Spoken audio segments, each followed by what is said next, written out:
Attention famille, voici un monsieur qui est décédé. Mais le jour de son enterrement, au moment de le mettre sous terre, le cercueil tout à coup se lève et commence à faire tout le tour du quartier. Histoire vraie, l'affaire se passait en Côte d'Ivoire. Et pour ceux qui se demandent comment j'ai fait pour savoir ça, j'étais au deuil là pour manger les arachides. Voici le monsieur en question. Ce qui se passe, c'est que le monsieur en question, déjà de base, est décédé d'une manière très suspecte. Et retenez bien le mot suspect là. Vous allez comprendre c'est un peu plus tard dans l'histoire. D'ailleurs, likez la vidéo. Ça m'aide beaucoup dans ce que je fais. Quand il est décidé donc, la famille ne s'est pas trop posé des questions. On a rapidement organisé les funérailles. Quelques temps plus tard, on a organisé les funérailles et consorts. On a rassemblé la famille et... Bon, le jour donc de l'enterrement en question, on a appelé un pasteur comme d'habitude et après avoir prié, béni le corps et tout, au moment de le mettre sous terre, on se rend compte que on n'arrive pas à le mettre. Quand on porte pour mettre... Déjà, les porteurs d'abord sentaient comme si quelque chose forçait ça. Quand on pousse, ça, on sent plutôt que... Donc, c'est comme si quelque chose poussait de l'autre côté. Ils ont forcé, fatigué. Finalement, à un moment donné, le cercueil s'est levé. Bon, à un moment donné, donc, les jeunes ont donc remis le cercueil sur leur épaule pour essayer de comprendre ce qui se passe. S'il y a quelque chose dans le tombeau, mais tout à coup, le cercueil commence à les déplacer. Exactement comme vous voyez dans cette vidéo. Le cercueil commence à les déplacer. Il commence à faire des va-et-vient. Des va-et-vient. Il commence à tourner dans toute la concession. Finalement, donc, la population choquée, le cercueil les amène donc vers la concession familiale du monsieur en question. Plus précisément où vivait son frère. Il se dirige vers la maison. Il commence à frapper le mur. Le cercueil fait des rentes en arrière. Les jeunes aussi sont éjectés derrière. Puis il avance violemment et il casse la porte. Et dès qu'il a terminé, ça commence maintenant à se déplacer. Je dis mais ça commence maintenant à se déplacer vers une autre maison loin de la concession. Une petite maison en bois un peu bancale dans laquelle résidait une vieille dame. Et la vieille dame en question, si je ne me trompe pas, je crois que c'était la tante du jeune en question, du monsieur en question qui est décédé. Le cercueil est donc parti au même moment. Quand la vieille dame est sortie de la maison, le cercueil a foncé sur elle et elle est tombée et elle a succombé. Là maintenant, les jeunes ont décidé de déposer le cercueil.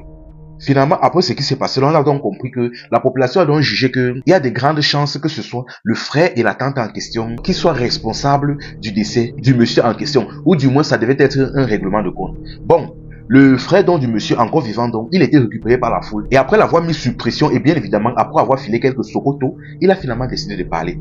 Il a avoué que ce qui se passe, c'est que leurs parents, avant de décéder, avaient laissé des biens. Ils avaient laissé non seulement une maison, mais plusieurs hectares de champs, je crois que c'était de café, de cacao, quelque chose comme ça. Mais malheureusement, il n'était pas prêt à partager. Donc, il a causé, il a donc discuté quelque chose avec sa tante et ils se sont arrangés pour finir l'autre, pour que ça revienne vers lui. Et là, il se partagerait plus tard avec elle. Dès que la femme donc du défunt a entendu l'histoire là, elle a crié. Elle a maintenant commencé tout à coup à comprendre. Elle a dit que donc c'était ça. Donc ce n'était pas une mort simple. Elle a commencé à expliquer à la foule que donc, un jour il s'est levé comme ça tout à coup pour aller au travail. Il se sentit fatigué, il ne se sentait pas bien. Il a commencé pour rien comme ça à être malade. On a commencé à faire les tours des hôpitaux, ça ne donnait pas. On arrive à l'hôpital, on l'obsculte, on fait tout, mais on ne voit rien. Les médecins disent que tout est normal, peut-être c'est seulement la fatigue. On a commencé à faire les tours. Finalement, ne voyant plus de solution, il a commencé à maigrir. C'est ainsi donc, du jour au lendemain, il est décédé. Mais à ce moment-là, on pensait que c'était la maladie. On n'a pas poussé plus loin. Là, maintenant, on a donc compris que c'était donc son frère et sa tante qui avaient planifié quelque chose.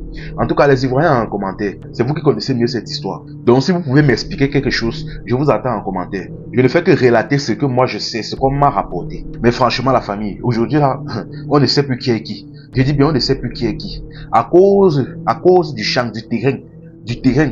Voici un frère qui pas négocier avec sa tante pour dire à son propre frère. Franchement, à cause du terrain, de l'héritage, des biens sur terre. Aïe, Seigneur. Franchement, la famille priait sans cesse.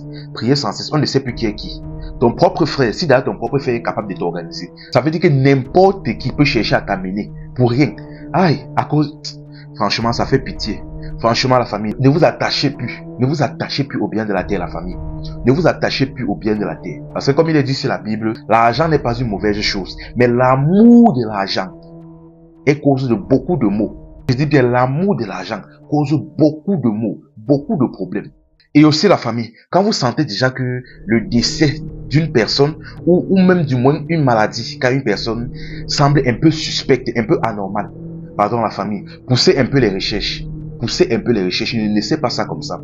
Parce que si c'est que le cercueil n'avait pas fait ce qu'il avait fait là, on ne devait jamais savoir. On n'allait jamais savoir. Leur vie allait continuer à rouler comme ça, comme s'il n'avait rien fait. H. Sinon, la famille, la cagnotte, je soutiens Info et Amusement est toujours disponible. Pour toute personne qui aime mon travail ou qui souhaite soutenir mon travail, ou du moins me soutenir dans ce que je fais, vous pouvez envoyer un petit quelque chose à ce numéro. Ça fait toujours plaisir. Et ça m'aidera à acheter du nouveau matériel. C'était Info et Amusement. Ici, on s'informe et on s'amuse.